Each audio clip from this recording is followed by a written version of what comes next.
Hello friends, Siragadikka ஆசை அடுத்து வர எபிசோடில் என்ன நடக்கலாம் அப்படிங்கிறத பற்றி பார்க்கலாம். இன்றைக்கான எபிசோடு எப்பவும் போல் ரொம்ப இன்ட்ரெஸ்டிங்கான எமோஷனல் எபிசோடாக இருந்தாலும் முத்து மீனாக்குள்ளார அடுத்து ஒரு சண்டையை கொண்டு வந்துட்டாங்களோ அப்படிங்கிற மாதிரி ரொம்ப கவலையாக தான் இருக்குது. ஏன்னா ரொம்ப இன்ட்ரெஸ்டிங்காக போய்கிட்டு இருந்த ஸ்டோரியில் முத்து மீனாக்கு இடையில் வந்த சண்டையிலே இந்த சண்டை கொஞ்சம் மோசமான சண்டை. ரெண்டு பேத்துக்குள்ளே ஈகோ கிளாஸ் ஆகிற மாதிரி ஒரு சண்டையை கொண்டு வந்திருக்காங்க. இப்படிப்பட்ட ஒரு விஷயத்தை கொண்டு வராமல் இருந்திருக்கலாம். ஏன்னா இந்த ஸ்டோரி தான் கொஞ்சம் பரவாயில்ல, நல்லா இருக்குது அப்படிங்கிற மாதிரி பார்த்துக்கிட்டு இருக்கோம். இந்த ஸ்டோரிக்குள்ளாரையும் வழக்கம் போல் நாங்களும் சீரியல் தான்ப்பா எடுக்கிறோம், எங்களுக்கும் காசு வேணும்ப்பா அப்படிங்கிற மாதிரி ஸ்டோரியை கொண்டு வந்துட்டாங்களோ அப்படிங்கிற மாதிரி கொஞ்சம் வெறுப்பாகி போச்சு இன்றைக்கான எபிசோட் பார்க்கும்போது. ஆனால் இதை டக்குன்னு முடிச்சாங்கன்னா ரொம்ப நல்லாயிருக்கும்.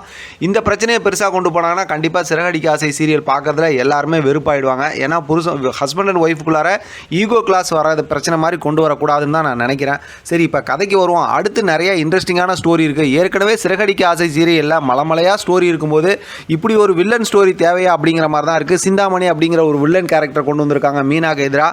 அது மட்டும் இல்லாமல் இப்போ ஜீவா வர போகிறாங்க அப்படிங்கிறலாம் ஒரு பக்கட்டும். இப்போ மனோஜ் வந்து அந்த பெரிய வீடு 3 கோடி ரூபாய்க்கு வாங்க போகிறாரு, 5 லட்ச ரூபா அட்வான்ஸ் கொடுக்க போகிறாரு அப்படிங்கிறலாம் ஒரு கதை வேறு இருக்குது. இதுக்கிடையில் அவங்க நல்லா ஏமாற்ற போகிறாங்க, ஃப்ராடு அப்படிங்கிற வேறு இன்றைக்கி காட்டிட்டாங்க. மொத்தத்தில் நாளைக்கான எபிசோடில் அந்த 5 லட்ச ரூபா அட்வான்ஸ் கொடுக்குறாங்களா அந்த காசை மட்டும் தூக்கிட்டு ஓடி போயிடுவாங்கன்னு நினைக்கிறேன்.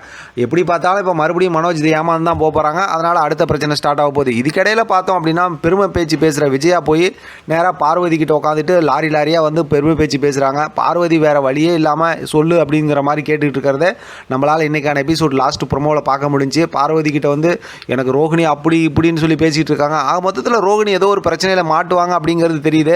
ஆனால் இதில் என்னன்னா இடியாப்ப சிக்கல் மாதிரி ரோகிணி எந்த ஒரு பிரச்சனையில் மாட்டினாலும் எல்லா பிரச்சனையும் வெளியில் தெரிஞ்சிடும் அப்படிங்கிறதும் நமக்கு தெரியும். அதனால் பார்த்தா எந்த பிரச்சனையில் மாட்டுவாங்க, அடுத்து ஜீவா கேரக்டர் எப்போ வருவாங்க, ஏன்னா ஜீவா லண்டன்லேருந்து வராங்கன்னு வேறு சொல்லியிருக்காங்கல்ல, அதனால் ஜீவா கேரக்டர் எப்போ வருவாங்க அப்படிங்கிற மாதிரி யோசிக்க தோணுது.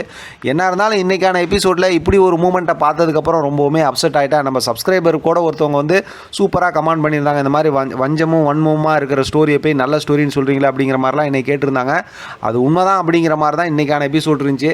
பார்க்கலாம் அடுத்து எப்படி ஸ்டோரியை இன்ட்ரெஸ்டிங்காக மாற்றி கொண்டு போகிறாங்க. ஏன்னா ஒரு கூட்டு குடும்பத்தில் நடக்கிற விஷயத்தை ரொம்ப யதார்த்தமாக இவ்வளோ நாள் ஸ்டோரியை கொண்டு வந்து டக்குன்னு மாற்ற மாட்டாங்க அப்படின்னு நான் நம்புகிறேன்.